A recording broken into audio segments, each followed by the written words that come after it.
Kasampurnaning Toret Panglimbang 5 menit dina Rebu Pahing tanggal 11 Maret tahun 2026 kapethik saka Injil Matius bab 5 ayat 17 tekan ayat 19. Aku duwe sawetara buku tafsir kitab suci sing banget pangaji.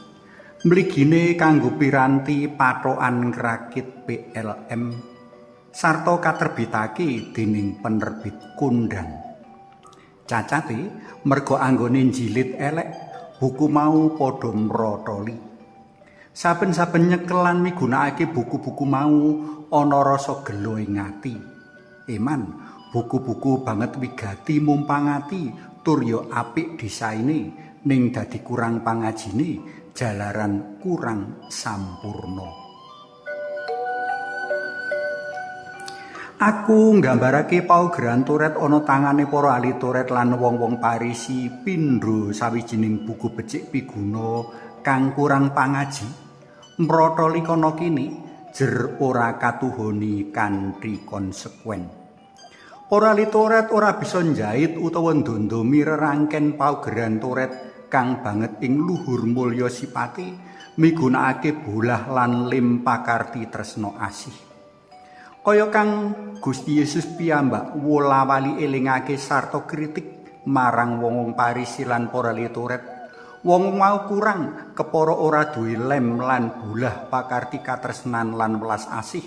Jer wong-wong mau senengane tumindak lelamisan. Wong-wong mau seneng pamer kabecikan arupa ibadah, ananging wong sing ibadah ya iku tindak welas lan asih kalirwakake. Wong-wong mau padha mumpluk nyesorahake wigatine tumindak becik marga Allah mono becik, nanging piwulang lan sesorah mau amung kandhek ing tutuk, ora maujud ana ing tumindak.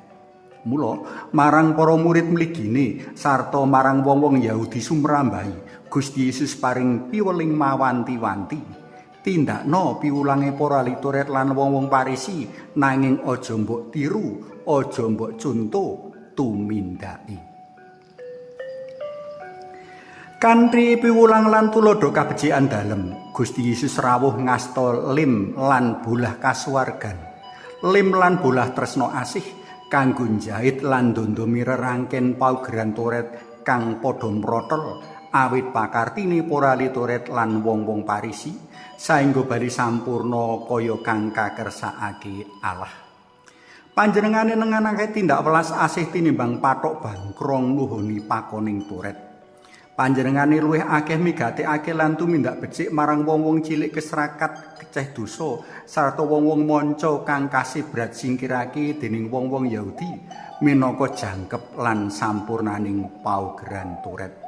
Mula panjenengane ngendika, aku rawuh ora kanggo mbatalake paugeran Toret ananging dadekake paugeran Toret sampurna. Temenan, sasuwene durung kukut langit lan bumi iki, sak yuta utawa sak titik wae ora bakal kailangi saka paugeran Toret, sadurunge kabeh mau dumadi. Para tresna pelem kinasih, Gusti Yesus nganyar lan nyampurnakake paugeran Toret jroning pakon anyar, pakon tresna tinresnan. Pakon tresna tinresnan uga bakal cacat cicir lan kelangan kasampurnane rikala amung kandhek ing sesorah, kandhek ing pamikiran, kandhek ing ngelmu, kandhek ing apalan kitab. Pakon tresna tinresnan uga bakal cacat cicir lan kelangan kasampurnane rikala para penderek dalam Gusti padha tiba ing pakulinan omdu. Omong duang, gajah diblangkoni, amung pinter kojah ora nglakoni utawa njungkat dipususi. Seneng nacat raglem aweh solusi.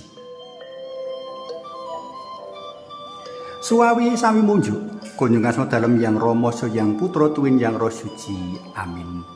Gusti, mugi kaapunten kawula ingkang asring kirang tuhumring pakon tresna tinresnan margi kirang sae wonten ing tumindak lan tulodo. Mugi linurna Yang Rama Yang Putra Tuwin Yang Roh Suci.